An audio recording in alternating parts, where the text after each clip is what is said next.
اسلام تو ظلم کی نفی کرتا ہے، اسلام تو دنیا کے اوپر امن کی ضمانت فراہم کرتا ہے، اور اسلام کا دامن اتنا کشادہ ہے کہ اسلام کافروں کو بھی امن دیتا ہے۔ میرے حضور نے ارشاد فرمایا، جو کسی معاہد کو قتل کرتا ہے، جس کا ہم نے معاہدہ کیا ہوا ہے، کفار جو ہمارے دیش میں بستے ہیں، جو کسی معاہد کو قتل کرتا ہے، قیامت کے دن اس کا مقدمہ میں لڑوں گا۔ تو یہاں تک حضور علیہ الصلوۃ والسلام نے دنیا کو امن کا پیغام اور محبت کا پیغام فراہم کیا۔ اس وقت ایک تو حضور نبی رحمت صلی اللہ علیہ وآلہ وسلم کے لائے ہوئے دین کو کلیتاً ہم اختیار نہیں کر رہے، جس کی سزا ہمیں مل رہی ہے، اور دوسری جانب اغیار کی سازشیں، ان کا ہم شکار بھی ہیں، اور قاتل مقتول ہم خود ہی ہیں، اور ایک دوسرے کو ہم کاٹ رہے ہیں۔ لیکن اللہ کا اس کے باوجود بھی شکر ہے کہ امت کا جو اجتماعی مزاج ہے وہ آج بھی ظلم کا مزاج نہیں ہے۔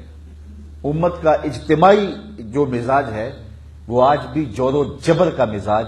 نہیں ہے۔ امت کا اجتماعی مزاج آج بھی امن کا ہے، اور مسلمان دنیا کے جس خطے پہ بھی بستا ہے وہ ایک پرامن شہری کے طور پہ بستا ہے، اور اسلام کی تعلیمات کا نتیجہ ہے جو دیکھا جا سکتا ہے۔ اس بات کا اندازہ لگا سکتے ہیں آپ اس امت کے امن کے اجتماعی مزاج کا، کہ اس وقت امت کا سب سے بڑا حملہ جو کیا گیا ہے وہ یہ ہے کہ ہمارے آقا و مولا کی توہین کی جا رہی ہے باقاعدہ ایک تحریک کے طور پہ، اور ایسا کبھی ماضی میں نہیں ہوا تھا۔ اور جب کسی کو گالی دی جائے پھر وہ امن کی ضمانت نہیں دیتا، لیکن آپ نے نہیں دیکھا ہوگا کہ رد عمل کے طور پہ بھی اسلام کے 1400 سالہ لٹریچر میں بھی آپ کو نہیں ملے گا، اور اب بھی نہیں ملے گا کہ رد عمل کے طور پہ بھی مسلمانوں نے بنی اسرائیل کے کسی نبی کی توہین کی ہو۔ آپ کو ایک لفظ بھی نہیں ملے گا، ایک حرف بھی نہیں ملے گا۔ یہ مسلمانوں کو پڑھایا گیا تعظیم تکریم انبیاء کا سبق ہے، جس کا نتیجہ جو ہے وہ ہم اپنی آنکھوں سے دیکھ سکتے ہیں۔ ٹیری جونز بدبخت نے کتاب رحمت قرآن مجید کے نسخے کو آگ لگائی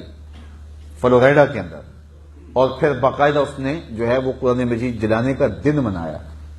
اور مختلف اقطار و اکناف عالم کے اندر جو ہے وہ اس کی تکمیل بھی کی گئی اور اس کی تعمیل بھی کی گئی۔ لیکن اس کے باوجود پوری دنیا کے اوپر آپ کو ایک واقعہ بھی ایسا نہیں ملے گا کہ رد عمل کے طور پہ بھی کسی نے بائبل کو جلایا ہو۔ 1 ارب 40 کروڑ مسلمانوں کے اندر سارے باشعور لوگ نہیں ہیں، کچھ لوگ جو ہیں وہ جذباتی بھی ہیں، کچھ لوگ مذہب سے کلیتاً ناآشنا بھی ہیں، کچھ لوگ بالکل سادہ اور ان پڑھ بھی ہیں، لیکن 1 ارب 40-50 کروڑ انسانوں میں سے آپ کو ایک بھی نہیں ملے گا جس نے رد عمل کے طور پہ بائبل کو جلایا ہو، انجیل کو جلایا ہو، یا دیگر کسی صحیفہ آسمانی کو جلایا ہو۔ حالانکہ وہ کتابیں محرف ہیں، وہ اپنے اصل روپ کے اندر موجود نہیں، اپنی حقیقی زبان میں موجود نہیں ہیں، ان کے اندر تحریف راپ آ چکی ہے، لیکن ان محرف کتابوں کو بھی کسی نے، کسی عام شخص نے بھی نہیں جلایا۔ یہ مسلمانوں کی وسیع ظرفی ہے، اور ان کے پیغمبر کا دیا ہوا سبق ہے، جو بہت سارے سبق بھول گئے لیکن امن کا سبق انہیں آج بھی یاد ہے، اور ایسا نہیں ہوا ہے۔ اور یہ مسلمانوں کی امن پسندی ہے، اور یہ مسلمانوں کی جو ہے وہ اپنے آقا و مولا کے اس دیے ہوئے سبق کو یاد رکھنے کی ایک ایسی مثال ہے جس کی تردید نہیں کی جا سکتی، اور دنیا کے اوپر ایسا ہوتا نظر آیا ہے۔ تو اسلام امن کا درس دینے آیا ہے، محبت کا درس دینے آیا ہے، اسلام ہمیں پیار کا درس دینے آیا ہے۔ اس لیے ہمیں پوری دنیا کے اوپر اس درس محبت کو، اس درس امن کو ہمیشہ یاد ہی رکھنا ہوگا۔